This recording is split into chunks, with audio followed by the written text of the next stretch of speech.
আজি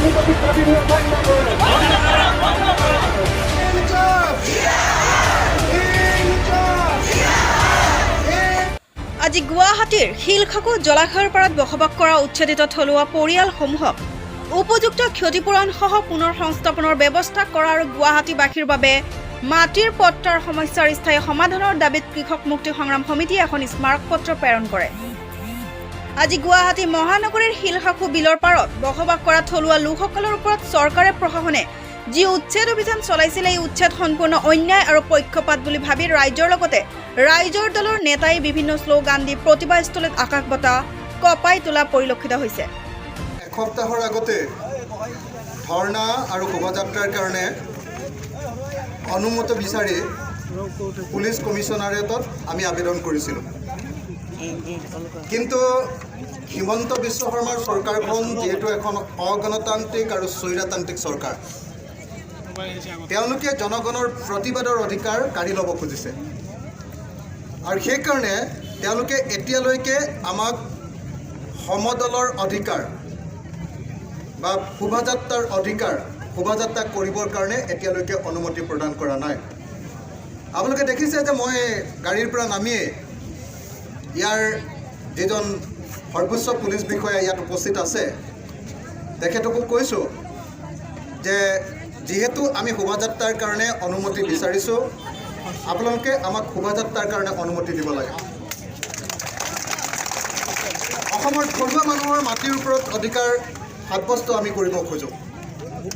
অসমৰ থলুৱা মানুহক উচ্ছেদ কৰা হৈছে এই শিলখাকু বিলত। এই চৰকাৰে সদায় খিলঞ্জীয়াৰ কথা কয়, সদায় থলুৱাৰ কথা কয়, কিন্তু এতিয়া থলুৱা মানুহৰ ওপৰতে উচ্ছেদ নমাই অনা হৈছে।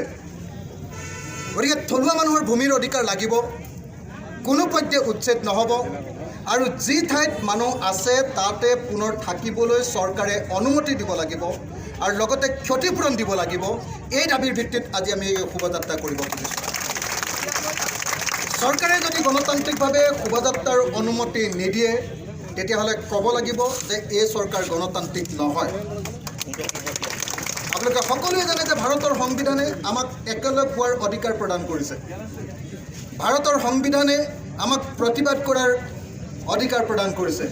ভাৰতৰ সংবিধানে আমাক আন্দোলন কৰাৰ, আমাক শোভাযাত্ৰা কৰাৰ অধিকাৰ প্ৰদান কৰিছে আৰু সংবিধানৰ সেই অধিকাৰৰ ভিত্তিত আমি অনুমতি বিচাৰিছোঁ যে আমাক শোভাযাত্ৰা কৰিবলৈ অনুমতি দিব লাগে। কিন্তু আমি বাহিৰত দেখিছোঁ যে শ শ পুলিচ ইয়াত মোতায়েন কৰা হৈছে। কিয়? আমিতো সকলো শান্তিপূৰ্ণভাৱে আহিছোঁ, আমিতো সকলোৱে গণতান্ত্ৰিক ভাষাত কথা কৈছোঁ, আমিতো সকলোৱে শান্তিপূৰ্ণভাৱে কেৱল এটা শোভাযাত্ৰা দিব নোৱাৰিব। য'ত যোন বহি আছে তেওঁলোকক তাতেই বহাৰ অধিকাৰ প্ৰদান কৰিব লাগিব। আৰু অকল বহাৰ অধিকাৰ প্ৰদান নহয়, যিবিলাক মানুহৰ ঘৰ ভাঙিলে প্ৰত্যেকটো ঘৰৰ বজাৰ মূল্যত ক্ষতিপূৰণ দিব লাগিব। যদি কাৰোবাৰ পকা ঘৰ ভাঙিছে পকা ঘৰৰ মূল্য দিব লাগিব, যদি কেঁচা ঘৰ ভাঙিছে কেঁচা ঘৰৰ মূল্য দিব লাগিব। আৰু সেই উচ্ছেদত যদি কাৰোবাৰ সম্পত্তি ক্ষতিগ্ৰস্ত হৈছে প্ৰত্যেকটো সম্পত্তিৰ প্ৰতিটো পইচা তেওঁলোকে দিব লাগিব। লাগিবনে নাই? হিমন্ত বিশ্ব শৰ্মা চৰকাৰক সেইকাৰণে স্পষ্টভাৱে সকীয়াই দিছোঁ যে এজনো অসমীয়াৰ ওপৰত, এজনো ভাৰতীয় নাগৰিকৰ ওপৰত যদি এনেকৈ হাৰাশাস্তি কৰা হয়, উচ্ছেদ দমাই অনা হয়, কোনো চৰকাৰকে কেতিয়াও শান্তিত থাকিবলৈ কৃষক মুক্তি সংগ্ৰাম সমিতিয়ে অনুমতি নিদিয়ে। মই আপোনালোক সকলোকে শান্তিপূৰ্ণভাৱে গণতান্ত্ৰিকভাৱে আজিৰ আমাৰ এই প্ৰতিবাদী কাৰ্যসূচী আগবঢ়াই নিবৰ কাৰণে আহ্বান জনাইছোঁ। আমি শান্তিপূৰ্ণভাৱে প্ৰতিবাদ কৰিম, হয়নে নহয়? গতিকে আমাক শোভাযাত্ৰা কৰিবলৈ কিয় নিদিব? দিব লাগিবনে নাই? শোভাযাত্ৰা কৰিবৰ কাৰণে আমি অনুমতি বিচাৰিছোঁ, আমাক শোভাযাত্ৰা কৰিবৰ কাৰণে অনুমতি দিব লাগে। আমি চৰকাৰক প্ৰতিশ্ৰুতি দিম যে আমি যি শোভাযাত্ৰা কৰিম তাত সামান্যতমো গণ্ডগোল নহয়, আইন শৃংখলা আমি ভংগ নকৰোঁ। কৰিম নেকি? নকৰোঁ। সেই গেৰাণ্টি দি মই এজন বিধায়ক আজিকালি, গতিকে বিধায়ক হিচাপে মই চৰকাৰৰ এটা অংশ, মই পলিচি মেকাৰবিলাকৰ এটা অংশ, গতিকে মই নিজেই ইয়াত উপস্থিত থাকিম। গতিকে চৰকাৰে যাতে এই শোভাযাত্ৰাত কোনো পধ্যে বাধা প্ৰদান নকৰে তাৰ কাৰণে চৰকাৰক